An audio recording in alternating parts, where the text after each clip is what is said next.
PPK, PMS, EVM, സംഗമം എന്നിങ്ങനെ ഒട്ടനവധി ബസ് കമ്പനികളാണ് ഒരു കാലത്ത് കോതമംഗലം അടക്കി ഭരിച്ചിരുന്നത്.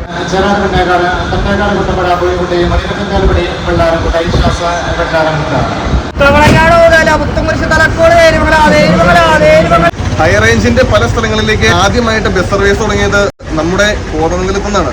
ബസിന്റെ അനൗൺസ്മെന്റ് സമ്പ്രദായം കേരളത്തിൽ ആദ്യമായിട്ട് വരുന്നത് കോതമംഗലത്താണ്.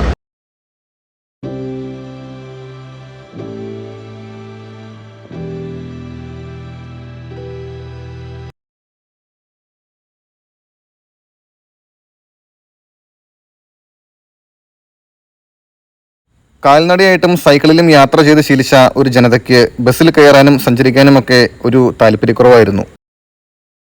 ആദ്യകാലത്ത് ഹൈറേഞ്ചിലേക്ക് സർവീസ് നടത്തിയിരുന്നത് എറണാകുളം മൂന്നാർ റൂട്ടിൽ ഓടിയിരുന്ന സ്വരാജ് മോട്ടേഴ്സ് മാത്രമായിരുന്നു.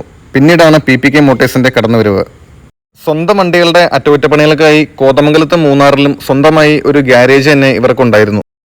1950 സർവീസ് ആരംഭിച്ച പീച്ചക്കര പൈലി കുര്യാക്കോസ് ആൻസൻസ് എന്ന പേരിന്റെ ചുരുക്കപ്പേരായ PPK എന്ന പേര് ഹൈറേഞ്ചിലെയും മധ്യ കേരളത്തിലെയും ജനങ്ങൾക്ക് സുപരിചിതമായൊരു പേരായി മാറുകയായിരുന്നു. ഇടുക്കി ജില്ലയുടെ പല ഉൾപ്രദേശങ്ങളിലേക്കും വഴിതെളിച്ച് കയറി ചെന്ന ഒരു ബസ് സർവീസ് എന്ന പേര് PPKക്ക് മാത്രം അവകാശപ്പെട്ടതാണ്.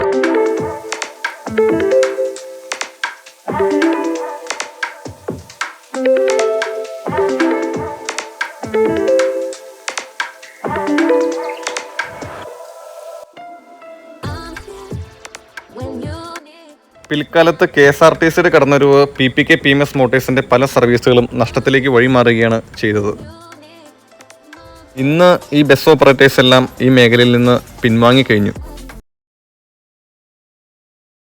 കാലത്തിന്റെ കുത്തൊഴുക്കിൽ ഇന്ന് പല ബസ് മുതലാളിമാരും ഈ തൊഴിലിനോട് വിട പറഞ്ഞിരിക്കുന്നു.